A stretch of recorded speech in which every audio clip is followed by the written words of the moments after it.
आपका numerical methods की video series में बहुत बहुत स्वागत है। दोस्तों, इससे पहले मैंने लास्ट वीडियो के अंदर यूलर मेथड का इंट्रोडक्शन दिया था और यूलर मेथड का जो फॉर्मूला था वो डराइव अपन ने किया था। आज अपन थोड़ा इसको और समझेंगे। यूलर मेथड का ज्योमेट्रिकल इंटरप्रिटेशन अपन को आज समझना है। तो यूलर मेथड का ज्योमेट्रिकल इंटरप्रिटेशन समझने से पहले कुछ चीज़ें आपको मैं बता देता हूँ जो मैंने लास्ट वीडियो के अंदर भी बताई थी। एक मैंने बताया था कि यूलर मेथड का फॉर्मूला क्या अपने पास आया था, yi plus 1 equal to yi plus h into F of xi comma yi। ये अपने पास फॉर्मूला यूलर मेथड का आया था। और यूलर मेथड क्या करता है, it extrapolate the solution of ordinary differential equation. तो इसको ज्योमेट्रिकल इसका इंटरप्रिटेशन समझने के लिए जरा ध्यान से देखिए। ये मान लीजिए फ्रेंड्स अपना इनिशियल पॉइंट ए है, x1 comma y1, x1 comma y1 ये अपना इनिशियल पॉइंट है।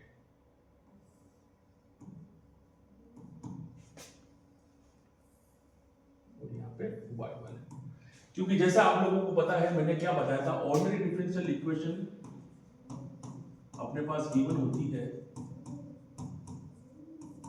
और अपने पास क्या इंफॉर्मेशन रहती है, अपने पास y इक्वल टू y1 और x इक्वल टू x1, यानी इनिशियल कंडीशन अपने पास गिवन होती है और एक ऑर्डिनरी डिफरेंशियल अपने पास होती है। ये इंफॉर्मेशन अपने पास यूलर मेथड के अंदर होती है। अब अपन को समझना है कि इसका ज्योमेट्रिकल इंटरप्रिटेशन क्या है। ज्योमेट्रिकल इंटरप्रिटेशन समझने के लिए इस लाइन को जरा ध्यान से समझिए। अगर ए से मैं अगर एक लाइन ड्रॉ करूं, ठीक है ना, और इस लाइन का लेट सपोज स्लोप अपने पास s है, यानी इस लाइन का स्लोप अपने पास क्या s है, यानी f dash of x1 y1 अपने पास क्या है, s है, ठीक है ना। और यूलर मेथड के अंदर अपन क्या करते हैं, जैसे कि मैंने लास्ट वीडियो के अंदर बताया था, यूलर मेथड के अंदर सक्सेसिव अप्रोक्सीमेशन किया जाता है और नेक्स्ट जो पॉइंट है वो फाइंड किया जाता है। और नेक्स्ट पॉइंट के अंदर अपन को क्या फाइंड करना होता है, अपन को y2 फाइंड करना होता है।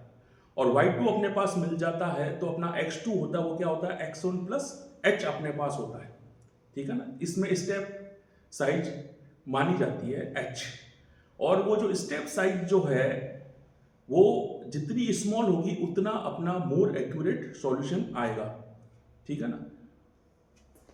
तो ये मान लीजिए नेक्स्ट अपना जो पॉइंट है वो अपना है x1 plus h which is equal to x2।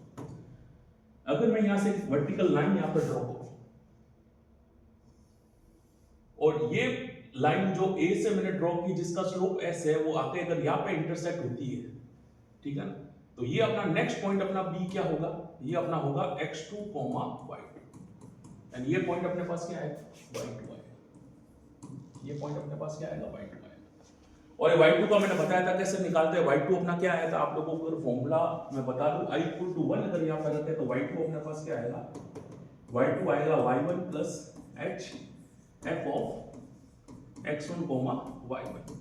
ये आप लोगों को मैंने बताया था कि ऑर्डिनेट निकाला जाता है और नेक्स्ट पॉइंट अपने पास जैसे ही आता है तो उस नेक्स्ट पॉइंट को स्टार्टिंग पॉइंट मान लेते हैं, फिर वापस यूलर मेथड का फॉर्मूला अपन लगाते हैं तो नेक्स्ट और पॉइंट अपने पास मिल रहा है। लेकिन अपन को ज्योमेट्रिकली यहाँ पे अपन को समझना है कि यहाँ पे हो क्या रहा है। ज्योमेट्रिकली यहाँ पे ये हो रहा है कि टेंजेंट लाइन जो है, टेंजेंट लाइन है उसका उपयोग यहाँ पे किया जा रहा है और टेंजेंट लाइन जितना अपना स्टेप साइज कम होगा उतनी टेंजेंट लाइन अप्रोक्सीमेट सॉल्यूशन को अच्छा कर पाएगा।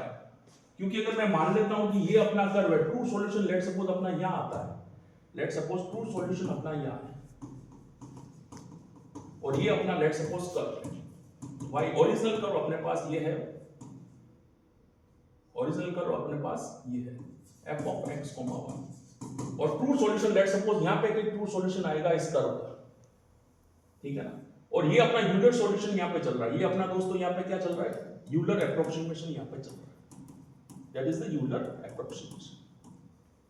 और यूलर अप्रोक्सीमेशन अपन ने किया तो स्टेप साइज अपन ने क्या यूज की, h की। और मैं h के बारे में क्या कर रहा हूं कि h अपना कम होना चाहिए, जितना स्मॉल रहेगा h, जितनी स्टेप साइज कम रहेगी उतना ही अपना मोर एक्यूरेट सॉल्यूशन आएगा, मोर एक्यूरेट सॉल्यूशन आएगा, मोर एक्यूरेट सॉल्यूशन आएगा।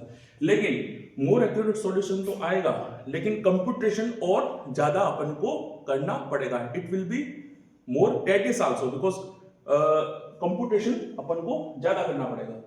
तो अपन को ये कहा जाता है कि जितना h अपना स्मॉल रहेगा उतना ही अपना मोर एक्यूरेट सॉल्यूशन आएगा. और ओरिजिनल कर्व अपना ये है और ट्रू सॉल्यूशन यहाँ पे अपना आएगा. ठीक है ना. और यहाँ पे यूलर अप्रोक्सीमेशन यहाँ पे चल रहा है. यूलर अप्रोक्सीमेशन चलना तो इनिशियल कंडीशन अपने पास है. इनिशियल कंडीशन है, स्टार्टिंग पॉइंट अपने पास क्या है, x1, y1. ये अपना स्टार्टिंग पॉइंट है. ठीक है ना. तो स्टार्टिंग पॉइंट पे ये जो टेंजेंट यहाँ पे इसका जो स्लोप है वो मैंने कहा s है. ठीक है ना.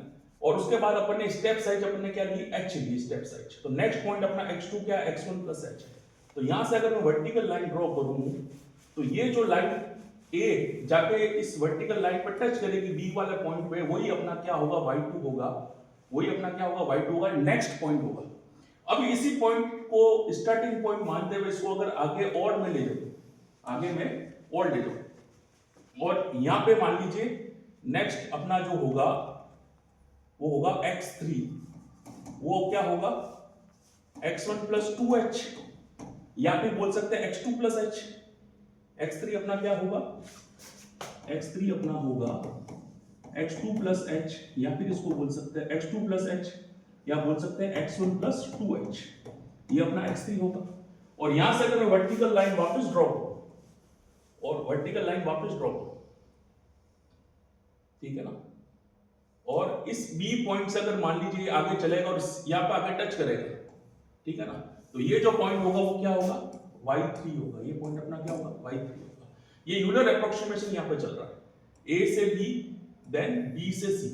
ये C वाला पॉइंट क्या, जहाँ पे x3 वाली लाइन आके इसको टच किया, x3 वाली लाइन आके यहाँ पे टच यहाँ पे किया इस वर्टिकल लाइन. और ट्रू सॉल्यूशन ये जो रीजन है अपना, ये एरर है. ये अपना क्या है, एरर. ये अपना रीजन क्या है, एरर है. एग्जैक्ट अपने पास जो सॉल्यूशन है वो अपने पास अभी नहीं आया है. ये अपना क्या है, एरर वाला रीजन है. तो इससे ये समझ में आया कि ज्योमेट्रिकल इंटरप्रिटेशन से जो टेंजेंट लाइन है उससे अपन इसको अप्रोक्सीमेट कराते हैं सॉल्यूशन को ऑर्डिनरी डिफरेंशियल इक्वेशन से. तो अपन को जिगजैग अप्रोक्सीमेशन मिलता है. जिगजैग पाथ यहाँ पे क्रिएट होता है, A से B, देन B से C, देन आगे और चलेगा, then it will more zigzag. तो इससे ये समझ में आया कि शॉर्टर डिस्टेंस रहेगा तो टेंजेंट लाइन जो होगा वो अच्छी तरह से इसको अप्रोक्सीमेट और अच्छी तरह से कर पाएगा सॉल्यूशन को. तो ये कहा जाता है कि h अपना स्मॉल रहना चाहिए. ठीक है ना. और जो एरर आएगा ईच स्टेप साइड में वो होगा h²/2 y double dash z. Error कितना होगा, h²/2 y double dash z. In the each step size there will be error of amount h²/2 y double dash z. y double dash का मतलब double derivative. ठीक है ना. और z अपना क्या है, z is the point. Z is the point in the region of computation. In the region of computation. In the region of computation.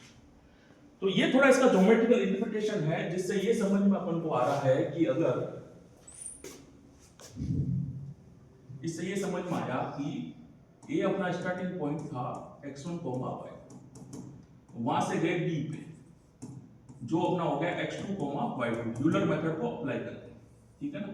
फिर B से जाएंगे C पे, जो होगा अपना x3, y3. फिर C से जाएंगे D पे. तो ये जो ओरिजिनल कर्व है, ये ओरिजिनल कर्व है, उसका ट्रू सॉल्यूशन के पास आने का प्रयास करेगा, लेकिन h की साइज है वो और कम होनी चाहिए. और एरर यहाँ पे, एरर का जो अमाउंट है वो भी आपका कम होना चाहिए. एरर का जो अमाउंट है वो भी आपका कम होना चाहिए. Error will be less.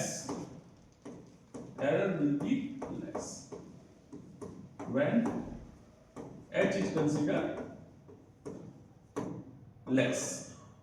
h को जितना कम मानेंगे उतना एरर आएगा. तो यूलर मेथड को आगे और मेथड्स है, जैसे रंगा-कोटा मेथड है, जिसमें क्या करते हैं, स्लोप का एवरेज लिया जाता है. वेटेड स्लोप वहां पे लिया जाता है, एवरेज लिया जाता है, जिससे और अपन को मोर एक्यूरेट सॉल्यूशन मिलता है. यूलर मेथड को मॉडिफाइड मेथड भी यूलर मेथड का, जहां पे स्लोप का एवरेज किया जाता है। रंगाकुटा मेथड है जहां पे भी स्लोप का अलग अलग इंटरवल में एवरेज किया जाता है, जिससे अपन को मोर एक्यूरेट सॉल्यूशन और मिलता है।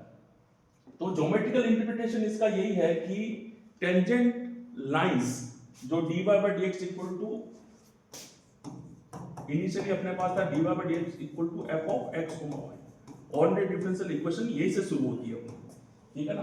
तो टेंजेंट लाइन से अप्रोक्सीमेट किया जाता है, तो less the shorter distance less will be the approximation, और जिगजैग पाथ है वो नहीं हो पाएगा अगर आप h को कम लेंगे, शॉर्टर डिस्टेंस जो स्टेप साइज है उसको कम लेंगे, तो जिगजैग पाथ को भी अवॉइड वो करेगा। It will be more toward the curve, तो मोर टुवर्ड द कर्व होगा, तो कर्व के नजदीक अगर ये आएगी टेंजेंट लाइंस मूव हो गए, तो एरर का जो साइज होगा वो भी अपना कम होगा, ठीक है ना। एरर का साइज होगा वो भी अपना कम होगा, क्योंकि यूलर अप्रोक्सीमेशन तो यहां पर चल रहा है, यूलर अप्रोक्सीमेशन यहां पर चल रहा है, और ट्रू कर्व अपना यहां पे है, ट्रू सॉल्यूशन यहां पे है, ट्रू कर्व अपना यहां पे है, ठीक है ना।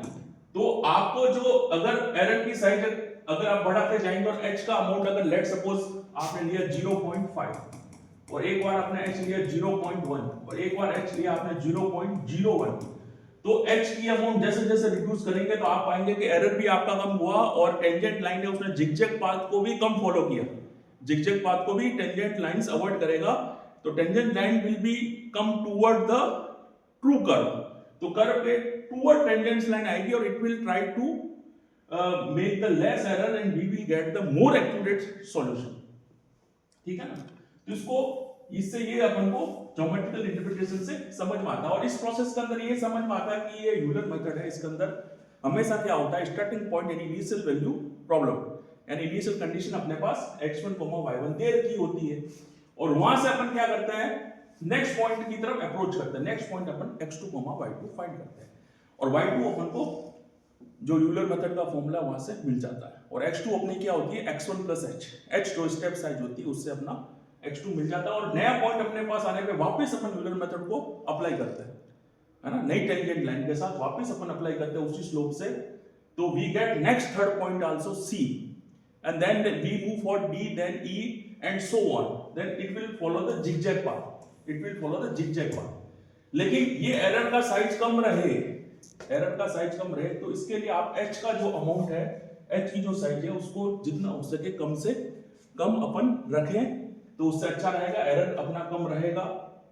और अपना जो सॉल्यूशन है it will be more accurate होगा। लेकिन अगर आप एरर को भी लेट सपोज ये कहा जाता है कि एरर को भी कम करते जाएंगे तो ये मोर टेडियस होगा, कंप्यूटेशन और ज्यादा आपको करना पड़ेगा, कंप्यूटेशन आपको ज्यादा करना पड़ेगा।